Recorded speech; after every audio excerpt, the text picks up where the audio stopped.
Have you ever found yourself saying, "I'd rather just stay home," when an invitation comes your way? Or maybe you've noticed that your circle has grown smaller over the years, and you're perfectly okay with that. If so, you're not alone. Many of us, as we get older, naturally pull back from socializing the way we used to. And that's not always a bad thing. In fact, there are deep, psychological reasons behind why we withdraw, and understanding them can bring a sense of peace. Life teaches us lessons, sometimes hard ones.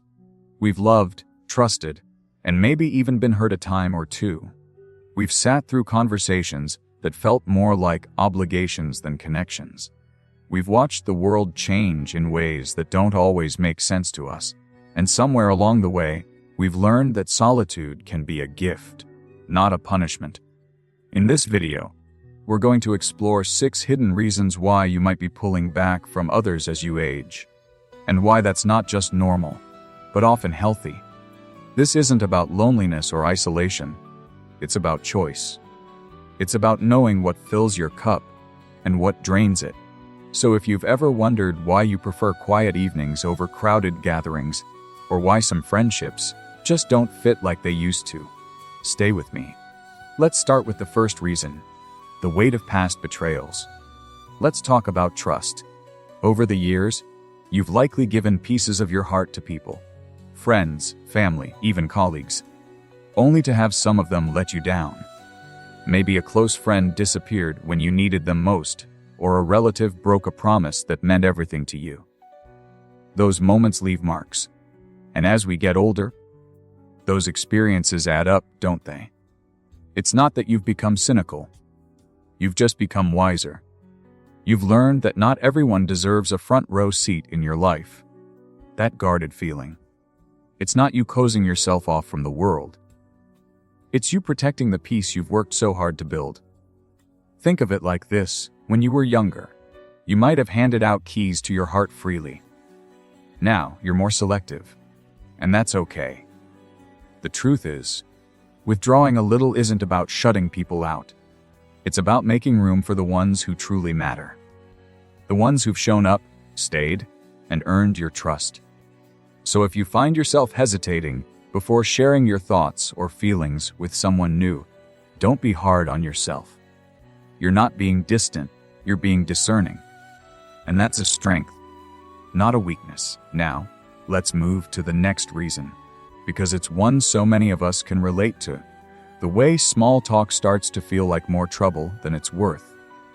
You know that feeling when you're at a gathering and someone starts talking just for the sake of filling the silence. The weather, the traffic, the latest celebrity gossip. It all starts to feel like noise after a while. And here's the thing: it's not that you've lost your social skills or that you don't care about people.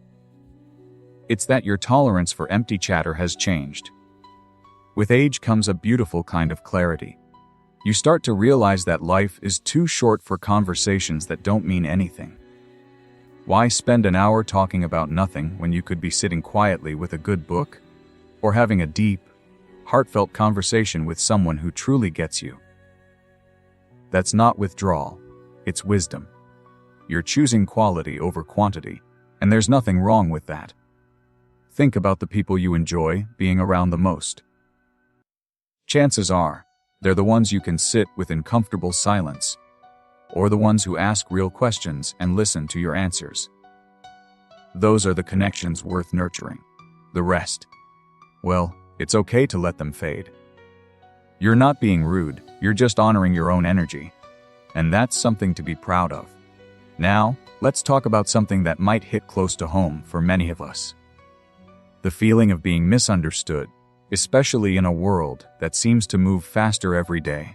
Have you ever shared a story from your past, only to be met with blank stares or half-hearted nods? Or tried to explain how things used to be, but the younger folks just can't seem to grasp it? That disconnect, that feeling of being out of step with the world around you. It's one of the loneliest feelings there is. The truth is, society doesn't always make space for the wisdom that comes with age. Quick fixes and fast trends take center stage, while the deeper, slower lessons of experience get pushed aside. It's not that your stories don't matter. It's that fewer people know how to listen anymore. And when you feel like you're not being heard, it's only natural to stop so hard to be heard. But here's what's important to remember. Your voice still matters. Your perspective is valuable, even if the world seems too busy to appreciate it right now. Withdrawing a little doesn't mean you've given up. It just means you're choosing not to shout into the wind. Save your energy for those rare, precious people who still know how to sit and truly listen. They're out there, even if they're harder to find. Now, let's talk about something many of us struggle with, but rarely say out loud. That quiet fear of becoming a burden to the people we love most. Let's talk about something we don't often say out loud, but so many of us feel. That little voice in the back of your mind that whispers, "Don't ask for help. You'll just be bothering them." Maybe you've hesitated before calling a family member for a ride, or talked yourself out of mentioning that ache in your knee, because you didn't want to worry anyone. Here's what I want you to know: that fear comes from love. You've spent a lifetime caring for others, children, spouses, friends, and now the idea of needing care yourself feels uncomfortable. But think about this: if someone you loved needed help, would you see them as a burden? Of course not. You'd be there in a heartbeat, grateful they trusted you enough to ask. The people who truly care about you feel the same way. Needing help isn't weakness. It's part of being human at any age. That said, if you choose to handle things on your own because independence matters to you, that's valid too. The key is making conscious choices, not decisions based on fear. You've earned the right to ask for what you need, or to proudly manage on your own. Either way, the choice is yours. Now, let's talk about friendships that have quietly faded over time, and why that's not always something to mourn.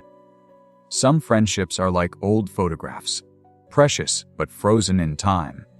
You might look back at certain names in your address book and realize you haven't spoken in years, yet there's no dramatic falling out to point to.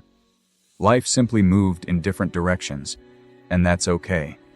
This natural drifting apart isn't failure.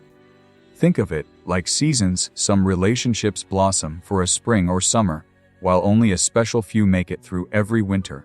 The friend who was by your side during your child-rearing years might not share your passion for quiet museum visits now. The coworker who made long shifts bearable may have little in common with your retired life. That doesn't erase what you once meant to each other. What's beautiful is that with age comes the ability to appreciate what was, without clinging to what no longer fits. You're not closing doors. You're simply acknowledging that some connections were meant for chapters, not the whole story. And that clarity, it's one of the most peaceful gifts of growing older. Now, let's celebrate what might be the most surprising reason of all: the genuine joy that can be found in your own company.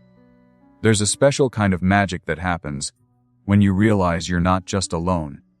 You're exactly where you want to be.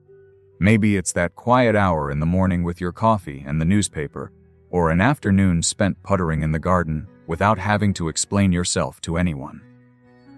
This isn't loneliness. It's contentment in its purest form. Think back to your younger years. Solitude might have felt like something to avoid, an empty space to fill with noise and people. But now, that space feels like a gift. You've earned the right to enjoy your own thoughts, your own rhythm, your own company without apology. It's not that you don't love your family or appreciate friends. It's that you've discovered the deep satisfaction of being at peace with yourself. This is the secret no one tells you about aging. The quieter life becomes, the more you can hear your own wisdom, the subtle joys of everyday moments, the freedom of not performing for anyone. So, when you turn down an invitation to stay home with a good book or your favorite hobby, you're not withdrawing from life. You're savoring it on your own terms, and that's something to celebrate. If there's one thing I hope you take away from this video, it's this: pulling back from others as you age isn't something to apologize for. It's a natural, even wise, response to a lifetime of experiences. You're not shrinking from the world, you're curating it. And that's a beautiful thing. But before we go, let's talk about balance. Because while solitude can be nourishing, human connection still matters. Here are a few gentle reminders to keep in your back pocket. Honor your energy like the treasure. It's okay to say not today to gatherings that drain you. But consider saying yes to the rare invitation that lights you up. That might mean a one-on-one lunch with an old friend instead of a big party, or joining a small book club where conversations go deeper. Rewrite what it means to stay connected. Forget the idea that you have to be social in traditional ways. A 5-minute phone call, a handwritten note, or even sharing memories with a younger family member can be more meaningful than forced small talk. Claim your right to change the rules. If certain relationships feel heavy with obligation rather than joy, give yourself permission to step back. At the same time, don't let fear of being a burden silence you when you truly need support. Celebrate the quiet joys. Keep a mental list of what fills your cup, whether it's birdwatching, painting, or simply sitting on the porch with your thoughts. These moments aren't just solitude, they're the poetry of a life well lived. Leave room for surprises while many connections fade. Sometimes new ones bloom in unexpected places. A neighbor who shares your love of gardening, a grandchild who asks about your childhood. Stay open to these gentle gifts. Remember, withdrawing isn't about closing doors. It's about choosing which ones to leave open. You've spent decades caring for others. Now is your time to decide what you need. Whether that's a bustling family dinner or a silent walk at sunrise, trust yourself. You've earned that right. So the next time you find yourself content in your own company, smile and know this isn't isolation. It's the hard-won art of knowing exactly who you are and loving that person deeply.